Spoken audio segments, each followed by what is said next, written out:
Nalulungkot po ako, nagdaramdam ako, nai-stress ako kung bakit nangyari ito. Ito lamang pagdinig na ito in aid of legislation. Kayo po na nasa media, alam kong nalalaman na ninyo, hindi na po in aid of legislation.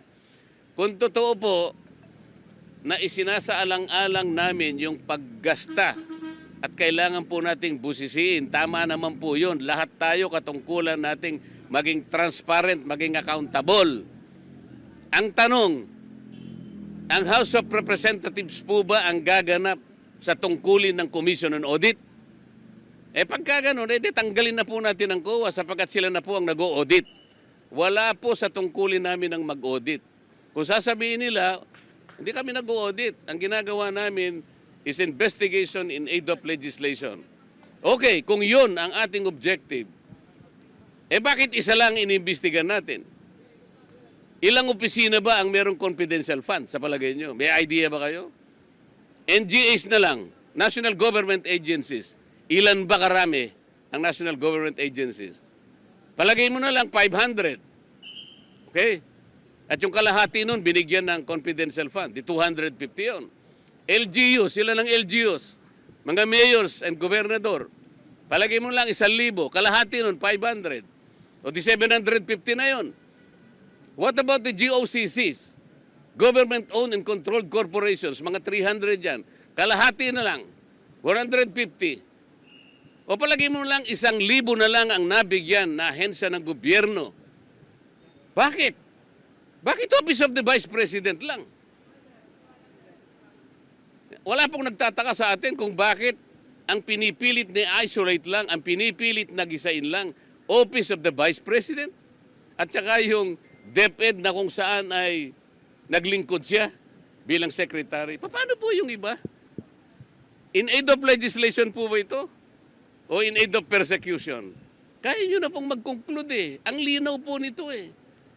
Hindi na po tayo dapat gumamit ng calculator eh. Wala na pong computer na. Hindi nyo pa kayang i-memorize ito. Why are we isolating the Office of the Vice President? Kung confidential fund. Ano po ba yung Commission on Audit? Ito po ay independent constitutional body. Bakit kami po ang gumagawa? Tanungin po natin. Sa Lunes po, ako po ay mag-a-attend ng hearing po, ipagpapatuloy po yata ang pagdinig tungkol sa bagay na ito. Pipilitin kong pumunta ron. Sana po'y walang mga away, sana po'y maging sensible, sana po ipakita nila the better arguments. Wala na po sanang agawan ng hopya para tayong lahat po ay masaya. Para lahat makinabang po ang taong bayan. Ibig ko sabihin, sensible questioning, sensible arguments, wala na po kasi yung quality of debates eh. Wala na po eh. Noon po, yung unang pasok ko sa Congress, napaka-maingat namin kasi pag-address sa bawat isa sa amin. The Honorable Gentleman from Bohol, mga ganun kami. The Distinguished Congresswoman from Leyte. Ngayon po hindi. Duduruin ka pa eh. Sabi pa ng isa. Sasamahan pa yung panlalaki ng mata eh. Are you rebuking this committee? Nakakita po kayo ng ganun? Nakakita na po kayo ng ganun? Ngayon ko lang po nakita, ewan ko po sa inyo, sa dami po ninyo, kung hindi po nyo nakikita ang nangyayari. Hindi po namin trabaho ang mag-audit. Yun pong audit observation memo o kaya notice of disallowance, by their very nature, ito po'y confidential. Confidential po eh.